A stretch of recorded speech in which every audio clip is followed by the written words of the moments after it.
ba. Ina fata an fahimta. Wato dan su ulul amr din akwai lokacin da kila da su kuka yi jayyar. Almajirai sun ce kaza, shehi ya ce kaza. Muridai sun ce kaza, shehi ya ce kaza. To kaga an yi jayayya kenan. To sai a tuntuba kai shehi kawo hujjojinka, kuma almajirai ku kawo hujjojinku. A tattauna shine majalisi na adalci. Haka sayyidina Abubakar yayi da dukkan waɗanda suke kasa da shi. Haka Umar yayi ga dukkan wanda suke kasa da shi. Haka Usman yayi ga dukkan wanda suke kasa da shi.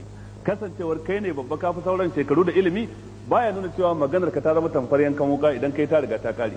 Ta iya almajiranka sun binciko abin da ba gano ba. Shi ilimi yana da wata irin abu. Yana daga cikin albarkar ilimi. Za ka iya zama malami na akan mas'ala ɗaya har guda 1000 kowace aka jinjina ta kafi na saninta.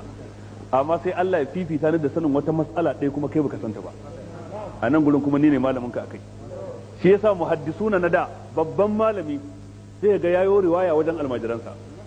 Yanzu Imam Muslim da Imam Bukhari ai kowanne wato authority ne a ilimin hadisi. Amma Muslim yana jingina kansa a matsayin almajirin Imam Bukhari ne, tare da cewa shi kanshi gwamnati ce mai zaman kanta. Imam Shafi'i da Imam Malik ibn Anas, kaga Imam Shafi'i almajirin Imam Malik ne. Sannan kuma Imam Shafi'i kuma shi wato malami ne na Imam Ahmad dan Hanbal, amma da kansa yake cewa ya Imam Ahmad bin Hanbal ya bayyana cewa kafi ni sanin hadisi, duk wata bakwar sunna da ka samu a wajenka da Allah sanar da ita mu ma bai aiki da ita. Ma'ana ya yarda cewa binciken Imam Ahmad akan ilimin hadisi ya tsara nashi, duk da cewa shi ya karantar da Imam Ahmad. Amma yau sai ga cewa in dai malami na da rai to haramun ne almajiransa su yi magana har sai ya mutu.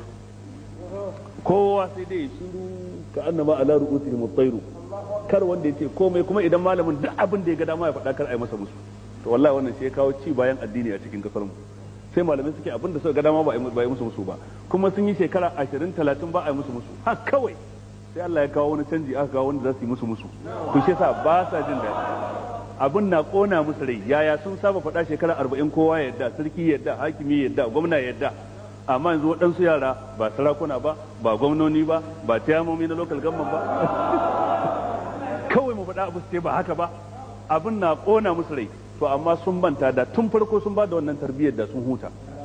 Ka ce a ce shine ilimi, amma ka ce kai kadai wannan ba ilimi bane ba, dictatorship kenan. Abin da kaga dama kenan, kawai kama karya. Amma ce in ce, faɗi in faɗa, kawo in kawo dalili, a gwara a gani. Ba waye fi yawan shekaru ba, waye fi karfin dalili. Ba wane ne dan gari wane ne bako ba, waye fi karfin dalili.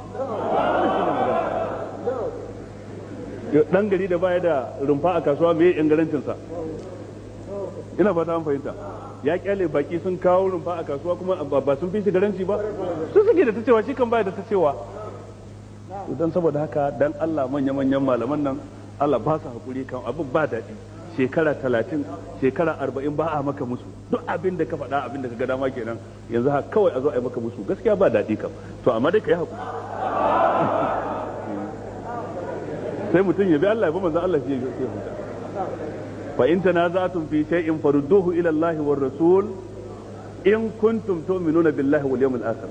Kuma yadda abin zuwa ga Allah zuwa ga manzon Allah, inda gaske ne kun yi imani da Allah, kun yi imani da ranar karshe, zalika khairun wa ahsanu ta'wila, wannan shine mafi alkhairi kuma shine yafi tabbatar da kyakkyawar makomar dan adam a gaban Allah gobe kiyama. Abin da muka faɗa zama daidai Allah shi ba mu lada, wanda muka yi kuskure kuma ubangiji ta Allah shi ya fi mana. Wassalamu alaikum.